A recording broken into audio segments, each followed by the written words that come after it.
Hi, ഇന്നുണ്ടല്ലോ നമ്മൾ പൂപ്പൊലി കാണാൻ പോവാണ് കേട്ടോ. എവിടെയാണെന്നോ? വയനാട്ടിൽ അമ്പലവയൽ എന്ന് പറയുന്ന സ്ഥലത്താണ് ജനുവരി 1 മുതൽ 15 വരെ പൂക്കളുടെ പുഷ്പമേള അഥവാ അന്താരാഷ്ട്ര പുഷ്പമേള എന്നറിയപ്പെടുന്ന പൂപ്പൊലി നടക്കുന്നത്. ആദ്യ ദിവസം തന്നെ ഞാനും അമ്മയും കുഞ്ഞായും കൂടെ പൂപ്പൊലി കാണാൻ പോയി കേട്ടോ. ഏതാണ്ട് വൈകുന്നേരമായിരുന്നു ഞങ്ങളുടെ യാത്ര.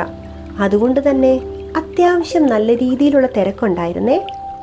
പക്ഷേ ഇതൊരു പ്രത്യേക അനുഭവം തന്നെയാണ് കേട്ടോ. ഒത്തിരി നല്ല കാഴ്ചകളാണ് ഇവിടെ നമ്മളെ കാത്തിരിക്കുന്നത്. പ്രത്യേകിച്ച് പൂക്കളൊക്കെ കാണാൻ നല്ല മനോഹരമായിട്ടുണ്ട്. ഇത്തവണയാണെങ്കിൽ സംതിങ് സ്പെഷ്യൽ എന്ന് വല്ലാത്ത അഡ്വർടൈസ്മെൻറ്റും. സോ ആ ഒരു എക്സൈറ്റ്മെൻറ്റ് കൂടെ എനിക്കുണ്ടായിരുന്നേ. എന്തായാലും ഇത്തവണ പൂപ്പൊലിയിൽ ഒത്തിരി നല്ല വെറൈറ്റി കാര്യങ്ങളുണ്ട് കേട്ടോ. പ്രധാനമായിട്ടും ഇന്ന് വയനാട് ഫേസ് ചെയ്യുന്ന വന്യജീവി പ്രശ്നങ്ങളെല്ലാം പൂപ്പൊലിയിൽ ഹൈലൈറ്റ് ചെയ്യാൻ അവർ ശ്രമിച്ചിട്ടുണ്ട്. കടുവയും കരടിയും ഒക്കെ ഇന്ന് പൂപ്പൊലിയിൽ നിറഞ്ഞു നിൽക്കുന്നുണ്ട് കേട്ടോ. എന്തായാലും ഇപ്പോൾ വയനാട്ടിൽ അമ്പലവയൽ അറിയപ്പെടുന്നത് ഔക്കാഡോ സിറ്റി എന്നാണല്ലോ. അതിൻ്റെ ഒരു തീമും ഈ പൂപ്പൊലിയിൽ അവർ കൊണ്ടുവരാൻ ശ്രമിച്ചിട്ടുണ്ട്. നല്ലൊരു അനുഭവമാണ് കേട്ടോ. തീർച്ചയായിട്ടും ഫാമിലി ആയിട്ടൊക്കെ വന്നാൽ നമുക്ക് എൻജോയ് ചെയ്യാൻ പറ്റിയൊരു സമയം.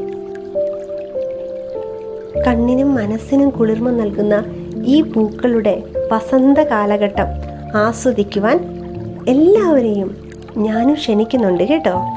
വൈകുന്നേരം ആവുമ്പോൾ നല്ല പ്രശസ്തരായ ആളുകളുടെ ചില പരിപാടികളുമുണ്ട്. ആദ്യ ദിവസം തന്നെ വയലിൻ ആൻഡ് ചെണ്ട ഫ്യൂഷൻ ആയിരുന്നു. ഞാനും കുറച്ചു നേരം അതൊക്കെ കണ്ടിട്ടാണേ പോന്നേ.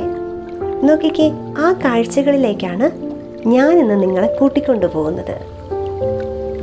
എങ്ങനെയുണ്ട്?